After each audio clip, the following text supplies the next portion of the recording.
uma alegoria, como eu fiz hoje de manhã aqui, a alegoria da abelha e da aranha. Mas eu queria falar de abelha e de aranha? Não, nós estamos falando de nós. Acontece que quando a gente começa a falar da gente, já vem uma autodefesa. Então Jesus tem uma sabedoria muito grande. Ele sempre começa a contar uma história que a princípio parece que não tem nada a ver com a vida da gente. E depois ele nos chama. Aliás, esse refrão que nós acabamos de cantar, meu sacrifício é uma alma penitente, Deus jamais deixa de atender um coração arrependido. Essa oração profunda de conversão e de perdão, que é o Salmo 50, ela é fruto de uma parábola. Davi havia cometido um pecado terrível. Um não, porque quem comete um pecado e fica nele, nunca só fica em um. O livro de Samuel conta que Davi um belo dia dormiu, depois do almoço, não tinha nada para fazer, acordou, lá para as 3 ou 4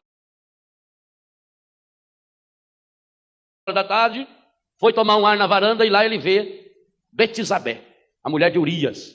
E a mulher estava tomando banho numa cachoeira. E embora os olhos dele não quisessem ver, puxou mais forte e ele viu. E ele deu atenção àquele olhar de pecado. E nós conhecemos o resto da história. Davi mandou buscar a mulher, teve uma relação com ela, engravidou essa mulher. O marido dela estava na guerra, ele mandou vir o marido que estava na guerra, para ver se o marido ia para casa ter relação com ela, depois mandava para a guerra de novo. Ele queria encobrir o erro dele. Aí ele traz o homem não vai, mesmo sendo um ateu. Ele era iteu é quase a mesma coisa que ateu. Valia nada. Mas o homem tem princípios, não vai, porque a arca de Deus estava fora do santuário. Ele deixa o homem bêbado, ele tenta drogar o Urias. E nem bêbado Urias vai contra a palavra de Deus. E o Davi vai se desesperando no pecado, e ele quer encobrir o pecado. Essa é a grande preocupação de Davi, é esconder o seu pecado. E ele então manda matar Urias. E aí, ainda apareceu como se fosse um homem fabuloso diante dos seus súditos. Porque mandou buscar a mulher de Urias grávida e passou a cuidar dela. Olha que homem maravilhoso. Um plano perfeito. Se não fosse Natã.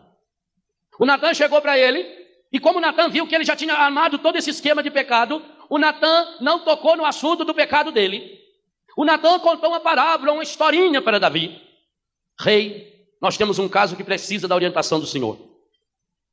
E olha que a parábola que o Natã usa, comparando com o pecado de Davi, é quase nada. Pois não, disse o rei. Se olha lá perto da nossa região, um homem tinha uma única ovelha. Uma ovelhazinha que ele criou desde pequenininho, que dormia no quarto dele. O único bem que ele tinha é aquela ovelha. E do lado morava um fazendeiro que tinha muitas ovelhas. Pois bem, senhor rei, um certo dia chegou uma visita na casa desse fazendeiro que tinha muitas ovelhas, e ele, não querendo matar uma ovelha sua para fazer um churrasco para a visita, foi lá e pegou a única ovelhazinha daquele homem e matou a ovelha. O que nós devemos fazer com esse homem? E Davi foi categórico. Esse homem merece a morte. E aí o Natã virou o dedinho para ele e falou, esse homem é o Senhor. Perceba a riqueza que está traduzida nesse Salmo 50.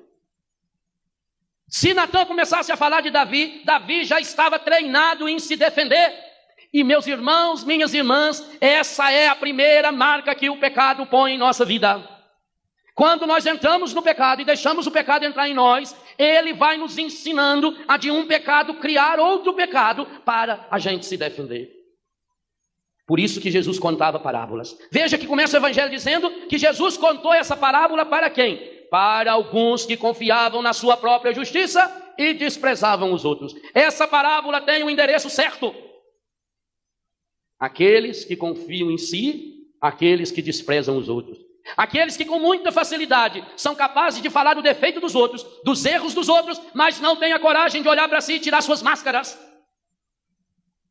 Natã contou a historinha da ovelha para Davi, e Davi percebeu que ele era aquele homem.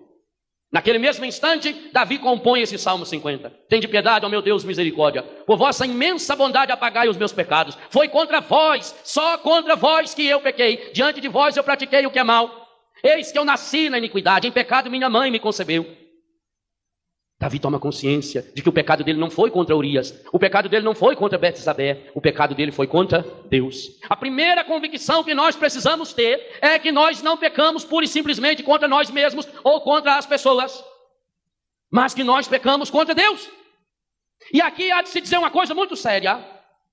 Hoje existe uma falsa antropologia. Antropologia é a ciência que estuda o homem.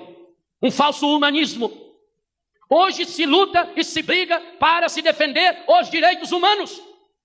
Mas, levados pelo pecado, o ser humano é capaz de defender os direitos humanos e cometer o pior de todos os pecados, que é não defender os direitos de Deus.